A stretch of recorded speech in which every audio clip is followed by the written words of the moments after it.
Living in America as a black person, you recognize there is one set of laws for you and one set of laws for those, especially in the white community. In our book, Passive Aggressive Racism in the System of White Supremacy, I take you through times in my life when I first started noticing white supremacy. We teach you how to recognize it, identify it, and also counter it in our book.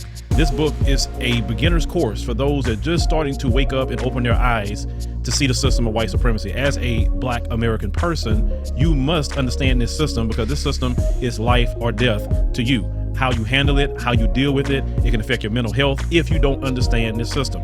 Pick up our book, Passive Aggressive Racism and the System of White Supremacy, today on Amazon.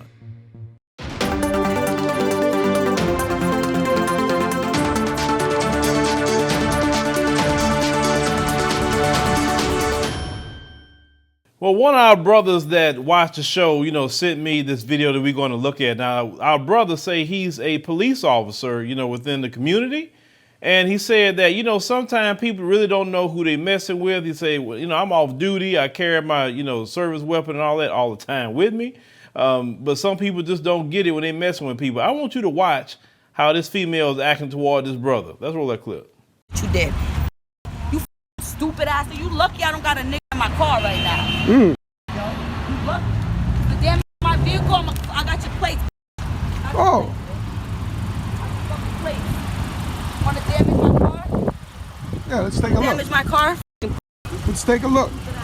I don't see no damage. I got you. I see some missing payments. I got you. Missing payments? Repo. They almost hit me when Repo coming. You mad because you driving a Nissan? Repo coming. Now, she should be glad that she's dealing with that brother and not one of those white cops. Because one of them white cops, the moment she said that you're lucky I don't have someone in the car with me, they would have said that was a threat, and then they would have been pulling out their guns and want to shoot them. Because they look for any little reason to catch a body on black people, and you know that. Some of y'all see a black police officer and then y'all want to just get disrespectful because I know that's that little inner white supremacist in you that hate black people. Because we really have to start addressing that little inner white supremacist that's in you too. When you see black, you hate it just as much as the white supremacists hate black folks. You don't respect black folks. You don't want to treat them with any kind of dignity. No, there's a certain way to handle that. Now, people can say, well, she could be just some old, uncouth female, right? That could be true, but I guarantee you when she deals with the white folks, she have a better act right with herself. But shout out to our brother, for, handling that the right way. He could have made her life very difficult. He could have said she threatened me and had her, hemmed up and arrested and have her with some charges. I didn't see no damage on her vehicle whatsoever. There's a certain way to handle that. If you think it's some damage or whatever, call your freaking insurance company or do the report, take pictures, do everything you need to do, and just see what's up. That's all you have to do. No harm, no foul. Don't matter if he's driving a Nissan. What's wrong with a Nissan? I don't know what's wrong with him. Nissan has never been bad for me, when I've definitely have them. You know what I'm saying? So I've had Nissan, I've had Infiniti. That's the same company. It's never had an issue with now one of them cars. So I don't know what that means, talking about a Nissan. But, the females like that, maybe some of those entitled ones that think, you got to have some old, expensive car that you can't afford to impress them. And that's why a lot of them don't have no boyfriend or a man anyway. But with that being said, like I said, that's not the way to handle it. But shout out to the brother for just being patient. Just being patient. Because like I said, good well, there's been one of them white male police officers off duty. He probably would have, at minimum, arrested her. At most, probably shot her behind when she made that threat. And also, before we wrap up, make sure you visit our end of year campaign that we have for the channel. When you get to the GoFundMe, watch the video explain to you all the direction that we're taking in 2022 with the platform.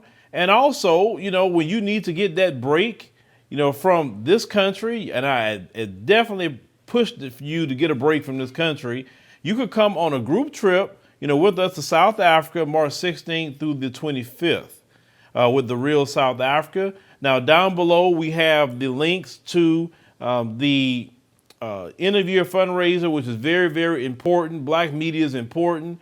and we all need to participate in Black media and, you know, help us continue to do the work. And if you're interested in that trip, the link is down below as well. So make sure you visit those and let us know if you're coming on the trip. We'll be definitely glad to see you. And we also appreciate everyone who has recently donated to our end of year campaign.